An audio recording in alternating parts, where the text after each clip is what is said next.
What's going on, guys? Read and Reflect here, and today we are turning to Mr. Carl Gustav Jung, and we're going to his Modern Man in Search of a Soul, which I've already done a little bit of in my video pertaining to Schopenhauer and Jung's view of church decline, which is something that nowadays people sort of giggle at, that a majority of people actually were under this conviction of the biblical faith. And, well, we like to think that we're more knowledgeable and discerning and that we know better now. That was essentially the proverbial childhood of civilization, these myths that we were so fond of. And I'm not on board with that necessarily. There is a lot of mystery about theology that, it's unknowable, but as facts of the unconscious, that's at least what I take them to be. It's the idea that this is divine revelation, and yeah, that could be as well. But the appeal, I guess, is what I'm trying to say, is that these texts, these traditions, appeal to something, some nature embedded in our unconscious. And as such, we cannot really decipher their truthfulness cognitively and in a linear fashion. There's no empirical basis for the truthfulness of them. And that's not to say that there is no truthfulness to them.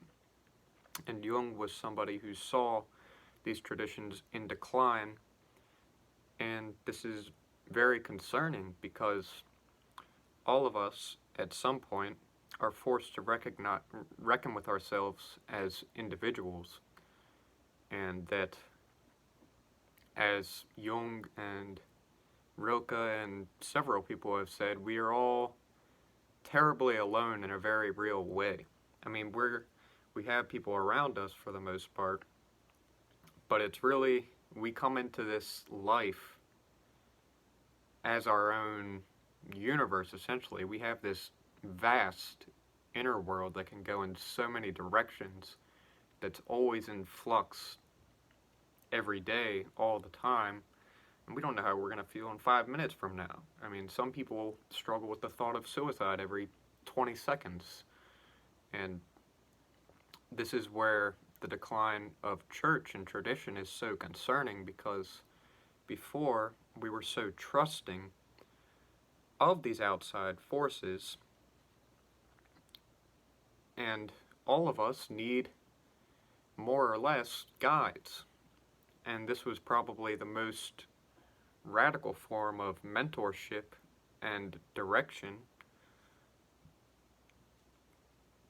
And without something that strong, so strong a conviction,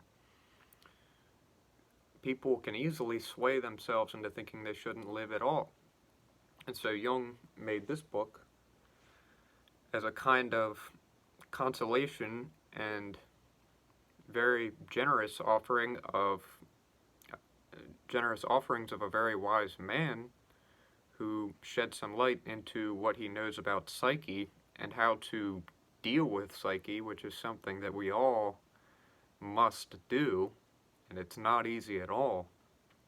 So today, I'm going to focus on some tips that he gives to younger people, essentially, because you find this is just something that probably most people notice.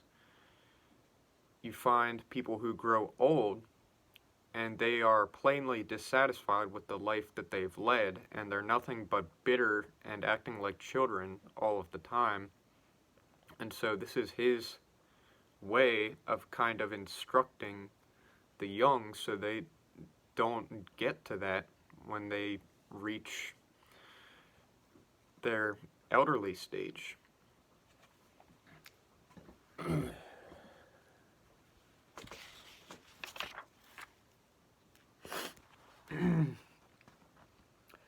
As a rule, the life of a young person is characterized by a general unfolding and a striving towards concrete ends. His neurosis, if he develops one, can be traced to his hesitation or his shrinking back from this necessity. But the life of an older person is marked by a contraction of forces, by an affirmation of what has been achieved, and the curtailment of further growth. His neurosis comes mainly from his clinging to a youthful attitude which is now out of season. Just as the youthful neurotic is afraid of life, so the older one shrinks back from death. This is amazing. Because I've talked about this in another video as well. This is something that Jung talks about, the rising and setting sun of one's life. And it's an analogy to consciousness, which is so cleverly associated with the rising sun of each and every day. Well, we progress through adolescence, and then what do you know? One day, we're conscious. Oh boy, this is scary. I have this awareness of selection from many options. I have values that I'm not yet even conscious of. I'm paying attention to certain things at the exclusion of others. Every moment is so unspeakably pregnant. I could choose to do this or that. I could dance. I could do whatever. I could go burn the house down. Oh boy. Once you realize that you're conscious, you're looking at infinity essentially, and it's scary as hell. Where if we had a remote, we would be pressing the rewind button, go back, go back. I missed the warm, blankety childhood where I didn't realize that I was a living being. I was just solely in harmony with my feeling. I didn't know that I was feeling. I couldn't feel the nuances of my feeling like I can now. And the more that you can, well, you can feel greater joys, but you can also feel greater turmoil. And so you can't have one without the other. Becoming conscious is something so scary, and it's something that nobody really talks about. It just kind of happens, and only us as individual subjects know it. And some people as subjects don't even know it. They are still in this semi-childlike state, and yet they are letting themselves go, at least from what I see, because I think it's your responsibility once you come to know consciousness to train your values. Because if you feel that you're not indebted to others and that it actually matters how you act, then your values are just going to linger on the surface forever, and you're going to act like a jackass and be really slobby and uncultured. But somebody who is conscious, self-conscious particularly, strives at every moment to elevate his values the highest he can to direct his attention where it most ought to be, because this is how you become your fullest person. And so Jung, so thankfully, is telling us that while we're still young, while we're in this frightful stage of I have become conscious, and it's not Never Never Land anymore. This is scary. I have a whole life ahead of me, and I better be thinking about my trajectory and being very attentive to my experience, because if I'm not, a whole lifetime will slip me by, and I will just be pissed off, and it will all not have been worth it. I need to make it worth it somehow, and the only way is to raise your values, which this is another thing about the church and biblical tradition, is that that's what it was. It was a prescribed structure of values that, from the conviction inherent within it, was so strong that it gave you a system through which to perceive everything. You had this very solid rock upon which you stood, and you could act very easily because you had this very concrete sense of right and wrong. And the more that that went by the wayside, now everything's unclear, and the conscious being essentially has to parse out his own value system, which is, it's almost impossible, but there are people who seem more or less self-sufficient, but there's also this inner knowingness of how difficult this is, and at any waking moment, I could become a bitter simpleton, and all of my work will be shot. But when you had this communal faith, it was easier to maintain because you saw other people partaking in it. There was this feeling of love and mutual belonging. There was this given meaning, and now it has to be more generated from within. But it's not always the case. There are still people who easily comply with church tradition, and others, like myself, have become more skeptical and wanting independence. And who's right, who's wrong there, I don't know, but that's just the fact of our time. A lot of people are more skeptical. And here, he's talking about how he would have his patients paint their fantasies or their dream scenes. And I cannot possibly emphasize enough the value that an artistic type of therapy has had for me. I myself write poetry, and I write a lot of essays, and I wrote a fiction that I'm not very happy with. I'm actually in the process of making it over. I was really inspired making the first one, but this time it was strange. I had a very crystal clear vision of what the whole thing would play out like, whereas I didn't have that the first time. And it's probably going to take a while before I write anything that could be published, but there's something in form giving. I think this is the distinction of humans. Man is the form giver. And there's something about giving form to possibility that makes you feel so powerful. And there's something so strong and meaningful in that. And that might be the remedy for the lost traditions, is that, not to say that we shouldn't strive to revive them, but only that somebody who feels worthless can make himself feel worthwhile if he puts into practice his form-giving quality. And that could be in any way that he so chooses. I mean, it doesn't necessarily have to be an artistic endeavor. I cannot possibly picture to you the extent to which these discoveries change a patient's standpoint and values, how they shift the center of gravity of the personality.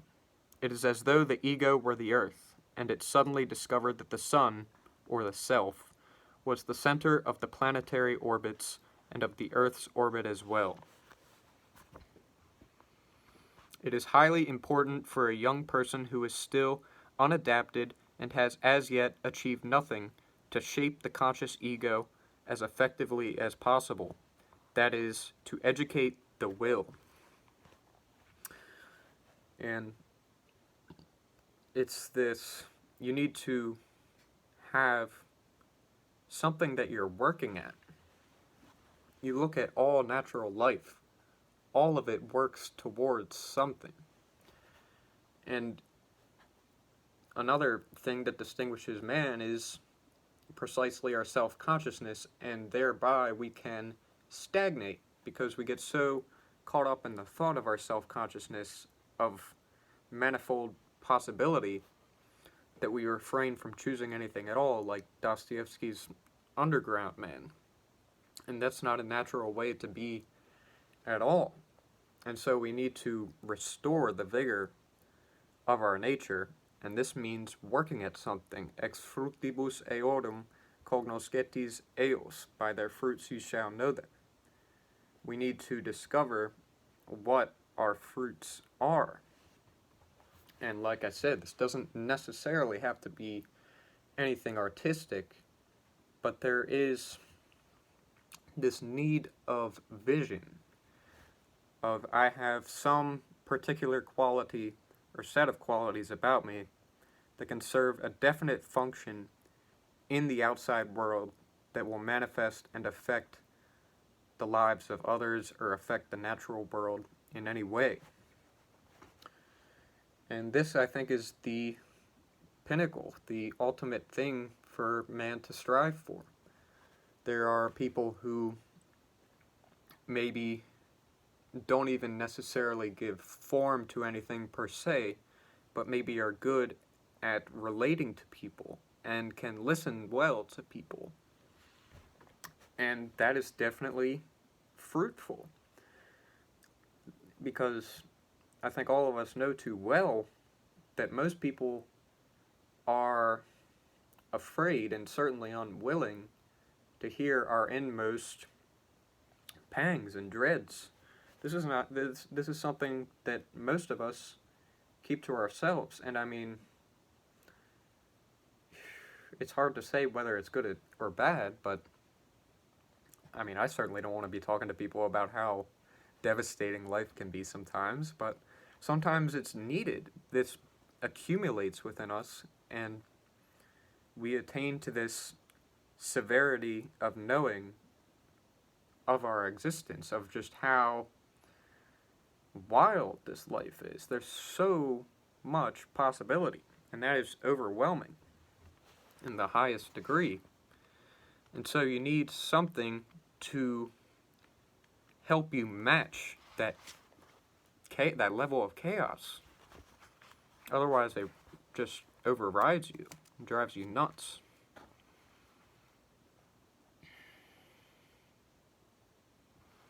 Oh. If we try to extract the common and essential factors from the almost inexhaustible variety of individual problems found in the period of youth, we meet in nearly all cases with a particular feature, a more or less patent clinging to the childhood level of consciousness, a rebellion against the fateful forces in and around us which tend to involve us in the world. Something in us wishes to remain a child, to be unconscious, or, at most, conscious only of the ego. It's that warm blanket of childhood. It's the best period of our whole lives, and we forget all about it. It is just, I've heard it analogized with being a psychedelic trip, that children are in a permanent psychedelic state, and to the extent of a communion with the unconscious, that's certainly true. I think that children are immeasurably intertwined with their fantasies.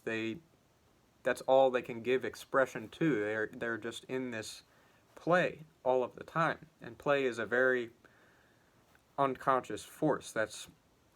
They call this the flow state, and artists well know how to tune into this.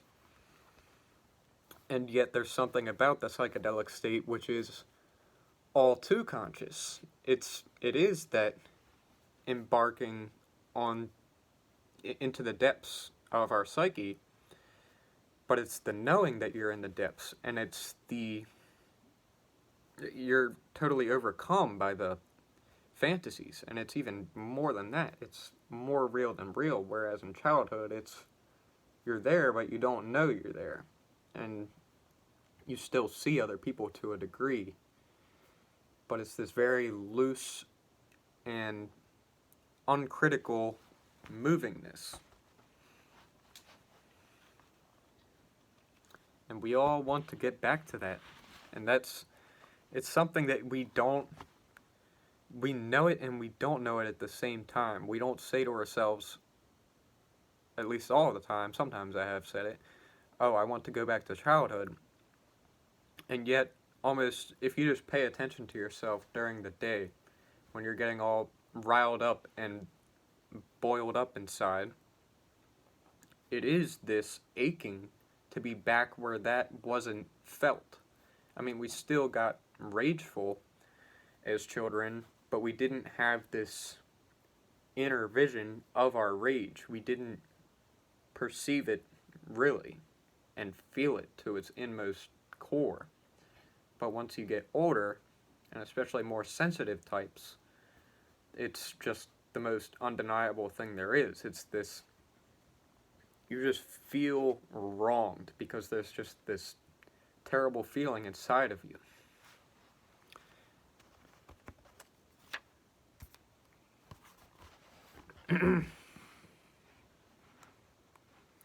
In primitive tribes, we observe that the old people are almost always the guardians of the mysteries and the laws, and it is in these that the cultural heritage of the tribe is expressed. How does the matter stand with us? Where is the wisdom of our old people? Where are their precious secrets and their visions? For the most part, our old people tried to compete with the young. In the United States, it is almost an ideal for the father to be the brother of his sons, and for the mother, if possible, to be the younger sister of her daughter. I see a lot of authors rag on the United States, and I am America born and bred. And it's so true that we do have this over-industriousness and functionality, and wisdom is just, people just look at you with wide eyes if you're talking about wisdom and if you place any value in that. And yet we appreciate it when we hear it, but nobody strives to be the wise guy or to have character to come into our nature. I see that less and less. And the people who do have this dream of individuality, it's a torment because today the Western world is more or less incompatible with that dream. The Western dream is a collective dream of working this mundane job day to day, paying off your mortgage until you get to retirement. That's it. And then enjoying all the simple pleasures along the way. That's really what it comes down to. And that's not enough for people like myself, and probably for you guys if you listen to my channel. I mean, I always read from people who have tried to elevate themselves beyond common dreams, beyond the mass. And what does that mean? The mass is characterless. It's all the same. Nobody is different from anybody else, just total equality of personae.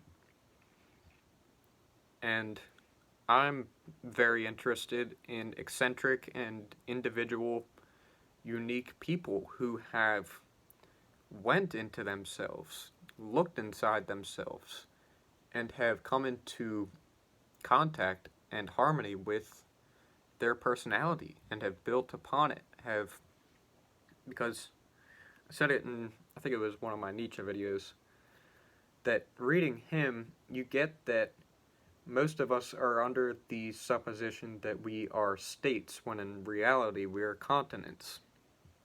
There's so much unexplored territory to each one of us that some people just have an insatiable will to pursue. I cannot die happily until I have sought all of this land that is out of my current view, but that is unfolding. I just need to trust the process and learn and explore. But the mass man has no desire for this at all. I do not know how much of this confusion comes as a reaction to an earlier exaggeration of the dignity of age, and how much is to be charged to false ideals. These undoubtedly exist, and the goal of those who hold them lies behind, and not in front. Therefore, they are always wanting to turn back. We have to grant to these persons that it is hard to see what other goal the second half of life can offer than the well-known goal of the first: expansion of life, usefulness, efficiency, the cutting of a figure in social life, the shrewd steering of offspring into suitable marriages and good positions. Are not these purposes enough? Unfortunately, this is not enough meaning or purpose for many persons who see in the approach of old age a mere diminution of life, and who look upon their earlier ideals only as something faded and worn out. Of course, if these persons had filled up the beaker of life earlier and emptied it to the lees, they would feel quite differently about everything now. Had they kept nothing back, all that wanted to catch fire would have been consumed, and the quiet of old age would be very welcome to them. Just reading that now brought back this memory. When I was younger, I perceived the monotony and the boorishness of the mass life that I was just speaking about. And even when I was probably 12 or 13, something like that, earlier years, I'm 22 now, I had this knowing of, I do not want to be like those people. This is the most boring life ever. They're just doing the same things over and over again, robotically, and just looking at their phones, and it leads nowhere. It just leads back to itself. There's no adventure there. And some people can live their whole lives like that, and I just don't get it. I couldn't live I couldn't live at all with it. I mean, I had a pronounced anger toward that, and ever since I've reached a mature consciousness, I've been fighting against that every day. I am trying to do as much as my nature allows, as much as I can, to become the fullest character that I can. And the mark of the typical life is that you just do what life necessitates and nothing more. Whereas the noble man does what life, truly life, I mean, not just half-assed, life, sincere, does what that requires. And that's this fully heartfelt, strong, vivacious inclination toward becoming more than what you are at the outset, rather than getting caught in this vicious circle and never leaving it. It's this vain effort of going back to that blanket of childhood, I think. I think that is what causes the masked man to get into this circle. It's that he thinks that one day this will get him back there, that he will go back in time to where there was no pain, everything was simple. He didn't know himself to be a self, and it just doesn't work that way. And some people have this knowing of the opposite, that it will never go back to that, and so I must change with the change that occurs naturally in me, and pay attention to my values so I'm going up and not down. And Jung was definitely somebody who knew this, and there are few people who still know it, and probably fewer by the day, but I hope that you guys know it, and that you got something from this video. Definitely check out Jung's Modern Man in Search of a Soul. All of his work, really. The Undiscovered Self is another good one to get introduced to him. And I will see you in the next one. Take care, guys.